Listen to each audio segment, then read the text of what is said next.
Since ASUS was kind enough to complete the product pages of its X670 motherboards only on launch day, when by then I had already written the following script, here is the first part of my analysis.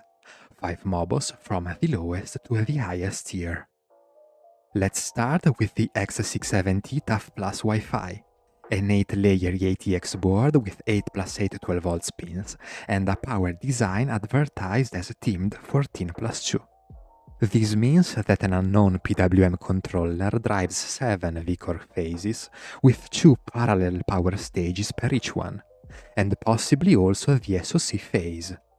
The exact name of these stages is currently indefinite, but they are all rated for 70A and cooled down by a chunky heatsink. Moving on to the expansion slots. There's a reinforced PCI 5x16 and a PCI 4x16 wired to 4 lanes, just like the Gen 4 above it. Flanking them, one M.2 PCI 5 socket, 2 Gen 4, and 1 Gen 3, the latter without heatsink. Staying on the subject of storage, 2 90° SATA ports are in the usual spot, while the 2 standard ones are at the bottom. Now the internal headers: 6 fan plus 2 pump, 4 RGB, 3 of which addressable, 3 USB 2, 1 USB 3.2 Gen 1, 1 USB 3.2 Gen 2, and 1 for Thunderbolt 4. The TUF also features debug LEDs at the top, in place of the more useful code display. But whatever. Finally, let's have a look at its back panel. BIOS flashback button, 1 HDMI 2.1, 1 DisplayPort 1.4, 5 USB 3.2 Gen 1, 4 USB 3.2 Gen 2, one of which Type-C, and 1 USB 3.2 Gen 2x2.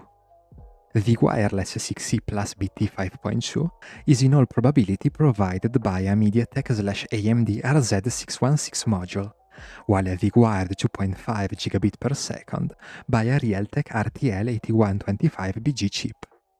This same vendor offers the S1220A codec that handles the 5 audio ports, none of which is an SPDIF one. An almost carbon copy of the TUF is the Prime Pro. In fact, the only differences boil down to these.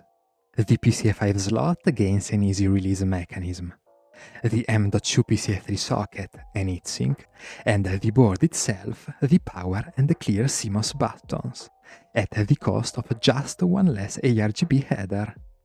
Lastly, one of the 5 back USB 3.2 Gen 1 is now Type-C.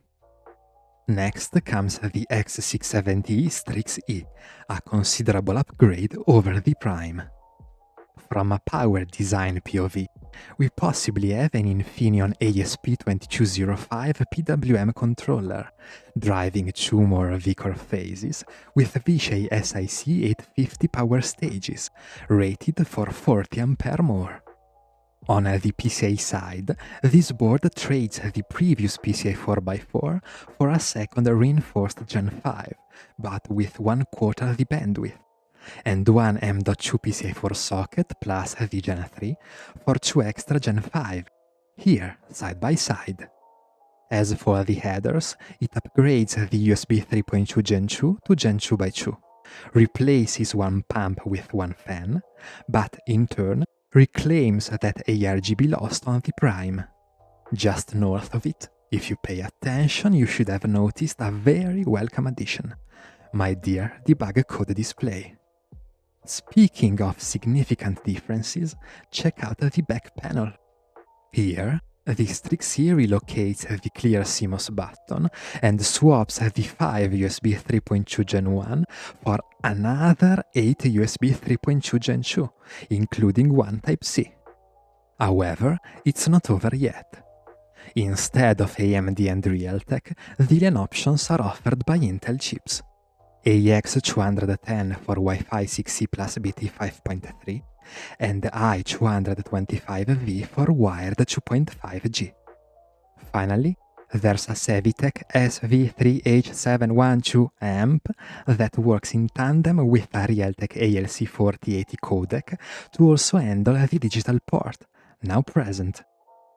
Then there's the X670 Crosshair Hero, a board with seemingly the same VRM as its little sister, but slightly different features. To begin with, this board doubles the lanes of the second PCIe 5 slot, cuts those of the Gen 4 from 4 to just 1, and replaces one M.2 PCIe 5 socket with Gen 4, but immediately recovers the former via the bundled PCIe 5 M.2 card. As for onboard differences, we have 2 more SATA ports, one extra USB 3.2 Gen 1 header, the USB 3.2 Gen 2x2 now supports 60 watts, and a fan header turns into pump. Lastly, the back panel. Whereas the Hero forgoes the DisplayPort and 3 USB 3.2 Gen 2, of which one Type-C, it adds 2 USB 4 with DP support, and also brings a better audio section. Indeed, we now have an ESS 9128 DSC in combo with a Realtek 4082 codec.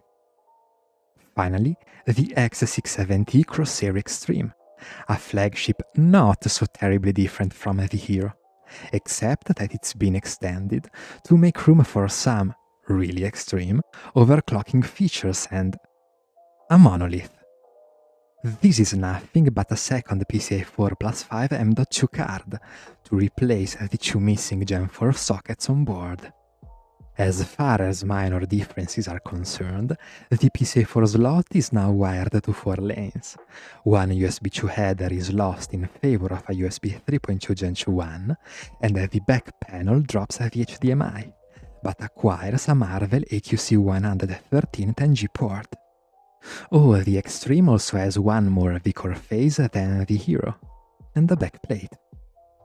Okay, now that AMD has launched the Ryzen 7000 CPUs, we all know the real prices of these Mobos, and to say they are bitter is a euphemism. In fact, if I desired one with the PCIe 5 slot and the debug code display, I would have to pay at least $500 for the Strix-E. This probably means around €600 here in Italy. But what if I gave up the debug code display? A minimum of $330 for the TUF Plus. Way less, yes, but still too much for a board that lacks this fundamental feature, in my opinion. I just hope there will be a 650 motherboard with the 2 aforementioned qualities, a solid VRM design, and a price of no more than €250.